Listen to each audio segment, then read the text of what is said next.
nagsasalita nga ng ganyan, si Senator Amy Marcos, ano po siya, talagang masasabi po natin na sinoplak po siya mga kababayan dito ni former DILG Secretary Benhur Abalos. So ngayon sabi po dito mga kababayan ni former Secretary ng DILG Benhur Abalos, PBBM is virtuous child, a son who ay respectful, helpful, and dutiful to their parents and family mga kababayan. So sabi dito, naging ulirang anak si PBBM, hindi daw po, alam nyo na yun, gumagamit ng ipinagbabawal na bato o drug user mga kababayan. So ito, pakinggan po natin. May nagtanong sa akin tungkol doon sa statement ni Manang Amy. Ang laki ng pagkakamali ko. Mas lumala ang kanyang pagkalulong sa droga. Dahil parehas pala silang mag-asawa. Siya ay asthmatic. Alam ko dahil parati kong kasama eh. Ayan o. Ayan o. Ito maliwanag to mga kababayan ha. Mismo nga nagsasalita na dito si former Secretary Benhur Abalos. Si PBBM po ay asthmatic at alam niya yan. Kasi lagi daw po niyang kasama etong si Presidente. Ito, pakinggan pa natin. Yayaya ako nga mag-scuba diving, hindi pwede siya mamatay dahil grabe asthma niya. Magdadrugs ka ba? Hindi ba buwis buhay yan? We do not like to show our dirty linen in public. Tama ang sinabi ni Pangulo. Maski sa atin, kung may problema sa pamilya, tayo mag-usap dito. Tama! Ito yung ulirang anak. No? Kung tutuusin, naging mabuting anak siya sa tatay niya. Nung mga 1980s, 40 plus years ago, si Ferdinand Marcos Sr., ang ating Pangulo, ay nag-aagaw buhay at kailangan niyang nag-kidney transplant. At alam niyo ba kung sino nagbigay ng kidney sa kanya? Si Ferdinand Bongbong Marcos Jr. Isipin niyo, this was way back 1980s. Iba ka teknolohiya noon, no? Kung ikaw magbibigay, maaaring, hindi mo alam kung hindi maging successful, maaaring pati buhay mo, mawala ka, may mangyari sa iyo, or yung kalidad ng buhay mo, yung quality of life, maaaring maging baldado ka, di ba, for the rest of your life. Maaaring dependent ka lang sa gamot, no? And yet, hindi siya nag-isip ng dalawa, wholeheartedly binigay niya sa tatay niya. No? Ito yung ulirang anak, no? Kung tutuusin. So yan mga kababayan, ito lang naman yung paliwanag dyan eh.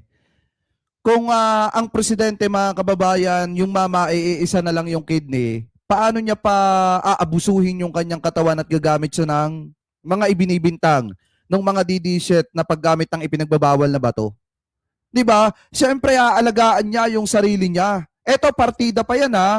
Nag-iisa na lang ang kidney ng presidente, inaasma pa pero puro trabaho yung ginagawa para talagang para sawatain yung mga kurap na yan na mga politiko, mga kababayan, at para ibangon ng bansang Pilipinas at matulungan, maibigay yung pangangailangan ng mamamayang Pilipino. Maliwanag naman, kung mapapanood nyo yung tinalakay natin na live kagabi mga kababayan, na kung saan, di ba marami sa mga kababayang Pilipino natin na nagsasabi na hindi na sila gaanong nagugutom ngayon dahil nga mabilis yung response ng gobyerno at mas pinapagaan yung pamumuhay po nila, lalo na yung mga kababayan po nating magsasaka na talagang nakatanggap ng ipinamimigay na lupa ng gobyerno, mga kababayan, na hindi na iniisip na may babayaran sila na utang sa hinaharap.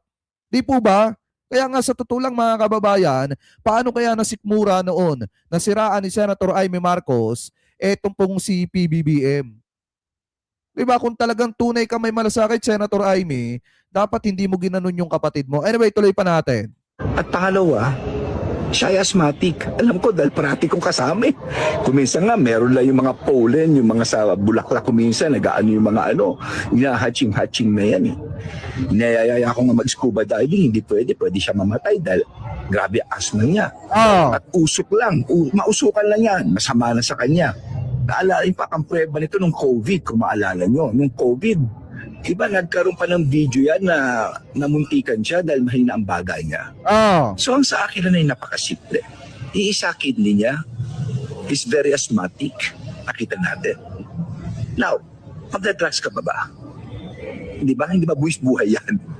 Di ba? Ang pinaka-importante rito at gusto kong ibigay diin, bilang anak, naging mabuting anak siya sa tatay niya. Oh. At ngayon baliktad naman, siya ngayon ang ama ng ating bansa.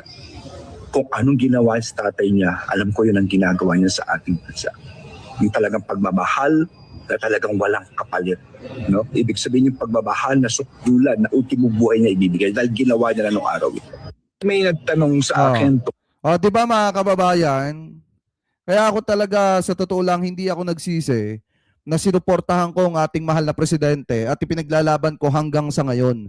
Ano po kasi unang-una, talagang kung ano nga naman, tama, may point. Etong sinabi ni former Secretary Benhur Abalos, kung talagang nagawa niya sa tatay niya na ibigay yung isa niyang kidney kahit alam niya na pwedeng hindi maging successful o maging successful yung pagdodonate niya ng kidney, hindi siya nagdalawang isip mga kababayan na ibigay yung isa niyang kidney. So kung nagawa niya yung sa tatay niya, kaya niyang gawin yan sa mga kababayang Pilipino po natin ang ibigay ang lahat para matulungan ang taong bayan. Ang masakit nga lang dyan, kahit ibinibigay niya lahat, hindi pa rin po na-appreciate nung ibabag ko, sinisiraan pa, dahil nga mga kababayan, may political agenda.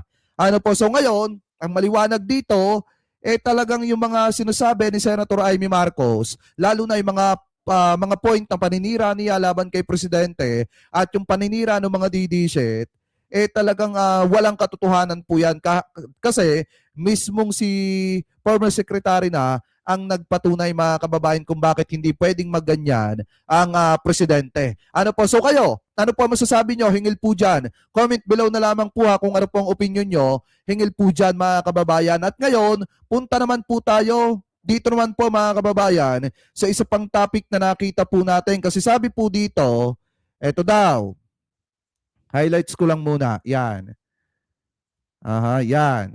Sabi po dito mga kababayan, 3 reklamo, 1 tanong. Uusad ba ang impeachment ni PBBM? So ito, pakinggan po natin.